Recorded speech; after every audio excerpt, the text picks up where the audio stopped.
Kapag napag-uusapan yung Cartoon Network ay naiisip ko agad yung mga paborito kong palabas nila gaya ng Dexter's Laboratory, Johnny Bravo, Samurai Jack at The Powerpuff Girls. At kung naging malaking bahagi ng kabataan mo ang Cartoon Network ay siguradong nalungkot ka rin nung kumalat yung balitang magsasara na to. Pero ano nga ba talaga ang nangyari? Yan ang pag-uusapan natin sa video na to mga kasangkay. Aalamin natin ang kasaysayan at kung totoo bang magsasara na ang Cartoon Network. Pero bago tayo magsimula ay iniimbitahan kitang mag-subscribe kung bago ka lang sa aking channel at mahilig ka sa mga ganitong content. Pakiclick na rin ang bell icon para lagi kang updated kapag nag-upload ako ng mga bago kong video.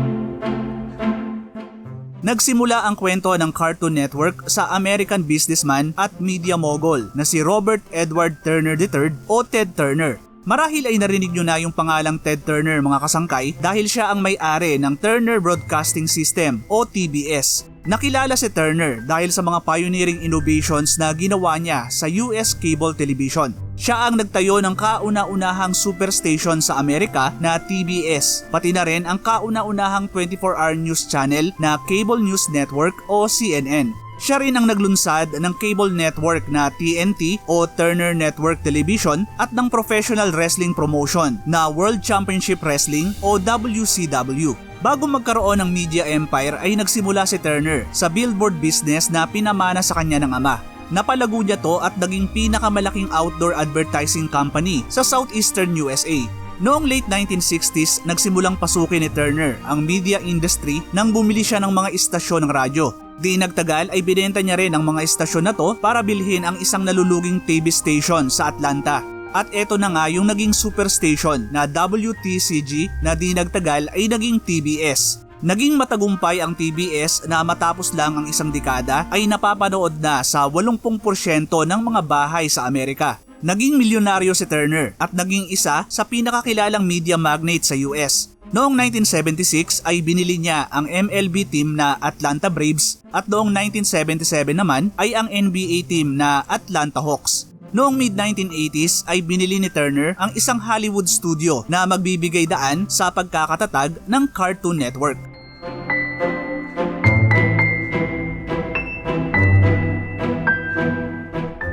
Noong 1986 ay binili ni Ted Turner ang studio at archive ng Metro-Goldwyn-Mayer o MGM para sa halagang $1.5 billion. Kaso dahil sa laki ng naging utang ay napilitan uli siyang ibenta ang MGM pero hindi niya sinama yung mga film, television at cartoon library nito. Kasama sa mga naiwan kay Turner ay ang mga pre-1950 Warner Brothers cartoons kasama ang Looney Tunes at Merry Melodies pati na rin ang Tom and Jerry at Popeye.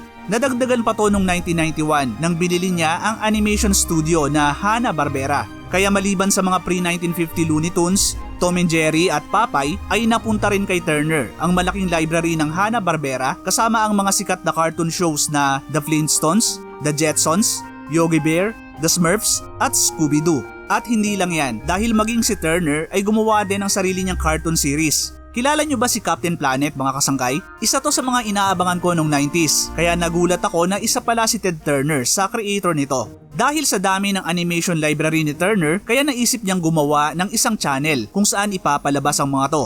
Ipinagkatiwala niya ang paggawa ng bagong channel sa noon ay Vice President ng TNT na si Betty Cohen. At noong March 12, 1992, ipinanganak ang Cartoon Network na pinamunuan ni Cohen bilang founder at unang presidente nito. Makalipas ang ilang buwan noong October 1, 1992 ay opisyal nang inilunsad ang kauna-unahang 24-hour all-cartoon channel sa kasaysayan. Para maimarket ay pinagsama ang TNT at Cartoon Network bilang isang subscription bundle. Nung simula ay puro mga lumang cartoons lang na nabili ni Turner ang ipinalabas sa Cartoon Network.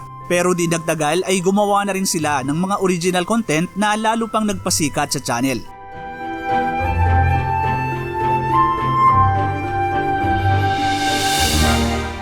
Alam ni Turner na hindi pwedeng mabuhay ang Cartoon Network sa pagpapalabas lang ng mga lumang cartoons. Kaya noong 1993 ay ginawa ang una nilang original cartoon na The Moxie Show na sinunda ng parody talk show na Space Ghost Coast to Coast noong 1994. Pero ang talagang nagpasikat sa kilala natin ngayong Cartoon Network ay ang show na What a Cartoon na naging The Cartoon Cartoon Show na tumakbo mula February 1995 hanggang August 2002. Itinampok sa programa ang 48 original animated shorts na ginawa ng Hanna-Barbera Studio at mula sa ideya ng iba't ibang artist at creator. Sa kalahating oras na episode ay pinagkasya ang 3 7-minute original cartoons. Sumikat ang What a Cartoon Show na naging malaking bahagi sa muling pagsigla ng TV animation noong 1990s. Dito rin unang napanood yung mga sikat na series ng Cartoon Network na nagkaroon ng sarili nilang spin-off. Noong 1995 ay ibinoto ang Dexter's Laboratory bilang pinakasikat na series ng What a Cartoon at ito ang unang nagkaroon ng spin-off noong 1996. Sinundan to ng Johnny Bravo at Cow and Chicken noong 1997 at ng The Powerpuff Girls noong 1998. Ang pinakahuling spin-off ng What a Cartoon ay ang Courage the Cowardly Dog noong 1999. Sa What a Cartoon din napanood ang animated short na Larry and Steve ni Seth MacFarlane na kinuha ng Fox para gumawa ng isang series base sa mga karakter nito. At ito nga yung pinagbulan ng sikat na animated sitcom ni MacFarlane na Family Guy. Well, hindi kami nagkaroon ng cable kaya di ko talaga napanood yung mismong Cartoon Network na channel. Pero pamilyar pa rin ako sa mga original cartoons nila na madalas ipalabas sa mga local channel na yung iba ay tinagalog pa. Maliban sa paborito ko na Dexter's Laboratory ay inaabangan ko rin nun yung Johnny Bravo, Samurai Jack at The Powerpuff Girls. Kayo ba mga kasangkay? Anong mga original show ng Cartoon Network yung inaabangan nyo nun? Paki-share naman sa comment section sa baba.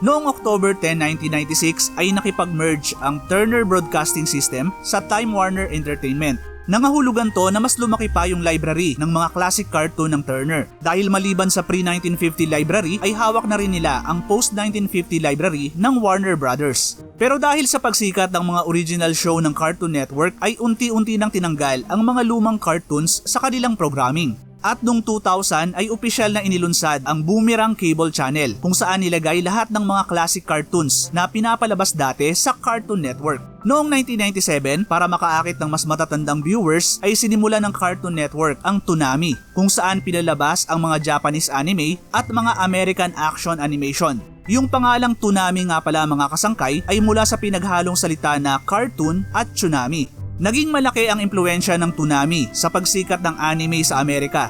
Dito pinalabas noon yung mga sikat na anime gaya ng Dragon Ball Z, One Piece, Naruto, Sailor Moon, Voltron at Mobile Suit Gundam. Pinalabas din dito yung mga western animation gaya ng Teen Titans, The Batman at Justice League Unlimited. Noong 2001 ay inilunsad ng Cartoon Network ang kanilang late night program na Adult Swim na ang pangunahing target ay ang mga young adults. Dito naman pinalabas yung mga animated sitcoms, adult animations, parody, satire, at mockumentaries. Nakilala ang Adult Swim sa mga original series nito gaya ng Rick and Morty, Robot Chicken, Harvey Birdman, Aqua Teen, at The Boondocks.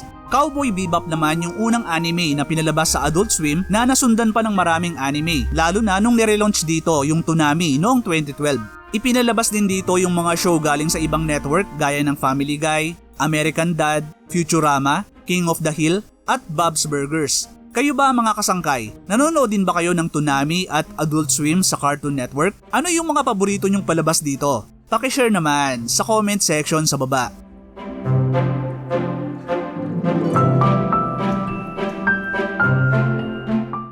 Noong mid-2000s ay bihira na lang akong manood ng mga cartoons kaya wala na rin akong balita sa mga bagong palabas ng Cartoon Network. Pero eto rin pala yung mga panahon na unti-unti nang tumatamla yung channel. Karamihan kasi ng mga sikat nilang show ay malapit nang matapos. May mga sikat pa rin naman silang mga palabas gaya ng Ben 10, Ed, Ed and Eddie, The Grim Adventures of Billy and Mandy, Codename Kids Next Door, at Foster's Home for Imaginary Friends. Pero karamihan ng mga bagong nilalabas nila ay di na ganun kapatok sa mga viewers. Marami rin sa mga fans ang hindi natuwa nung pinalitan yung logo nila nung 2004. Hindi rin nakatulong na nung 2009 ay sinabayan nila yung Disney at Nickelodeon at naglabas ng mga live action reality shows na tinawag nilang CN Real.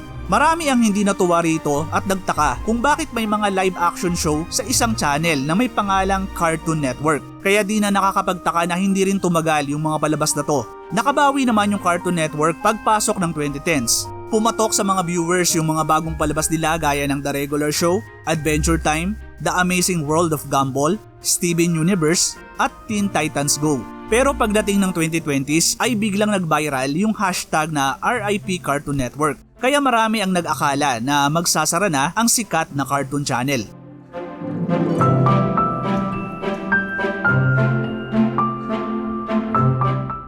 Dahil sa pagsikat ng mga streaming services at iba pang digital platforms ay humina ang cable TV kasama na yung Cartoon Network. Marami sa mga bata ngayon ang mas pinipili ng manood ng mga on-demand content kesa sa mga traditional na TV channel. Para makasabay ay nagdesisyon ang parent company ng Cartoon Network na Warner Brothers Discovery na ilipat ang mga content nito sa mga digital platforms. Nangangahulugan to na mas priority na ngayon ng kumpanya ang digital kesa sa linear broadcasting. Sumasabay lang ang Cartoon Network sa mabilis na pagbabago sa industriya ng entertainment. Lalo na at karamihan ng mga tao ngayon ay talagang sa online na nanonood ng mga content. May Cartoon Network pa rin naman sa cable. At kung wala kayong cable ay mapapanood ang mga content nila sa streaming platform ng Warner Brothers Discovery na Max na dating HBO Max. Pero kung meron pa rin palang Cartoon Network, ano yung mga lumabas na balita na magsasara na to? Nagsimula to noong July 2024 nung mag-viral ang isang post sa X o Twitter ng Animation Workers Ignited. Nakalagay sa post na Cartoon Network is dead at ginamitan ng hashtag na RIP Cartoon Network. Nag-viral ang post at marami ang nag-share kaya kumalat yung balita na magsasara na yung Cartoon Network. Pero nilinaw ng Animation Workers Ignited na ang nagsara ay ang original studio at hindi ang mismong brand at channel ng Cartoon Network. Nais lang nilang malaman ng publiko ang kaawa-awang kalagayan ng mga animator na karamihan ay walang trabaho ngayon dahil sa mga di makatarungang ginagawa ng malalaking studio. Para makatipid ay kinakansela ng mga studio ang mga animation project o di kaya ay nag-outsource sila sa mga bansa na mas murang magpagawa ng animation. Kaya kahit daw buhay pa ang Cartoon Network ay unti-unti nang namamatay ang industriya ng animation. Noong August 2024 ay nagtrend na naman ang hashtag RIP Cartoon Network nang isara ng Warner Brothers Discovery ang website ng Cartoon Network na nagsimula pa noong 1998. Parte pa rin to ng ginagawang pagtitipid ng Warner, lalo na at malaki ang gastos sa pagpapatakbo ng website gayong halos wala naman tong pinapasok na pera. Kaya naging maugong na naman yung balita na magsasara na yung Cartoon Network. Pero yun nga, website lang ng Cartoon Network yung nagsara at hindi yung mismong brand at channel. Buhay na buhay pa rin ang Cartoon Network at kahit paano ay sumasabay sa mabilis na pagbabago sa industriya. At bagamat walang makakapagsabi kung ano ang mangyayari sa mga susunod na taon, yung mga alaala at saya na dinala ng Cartoon Network sa buhay kabataan ng marami ay hindi na mawawala ng espesyal na lugar sa mga puso natin. Maraming salamat sa muling pagsama hanggang sa dulo ng video natin mga kasangkay. Ano ang masasabi nyo sa kwento ng Cartoon Network? Pakishare naman ng mga kwentong Cartoon Network ninyo sa comment section sa baba. Pakiclick na rin yung like button kung nagustuhan nyo yung content na to. Hanggang sa susunod na video mga kasangkay. Thank you for watching.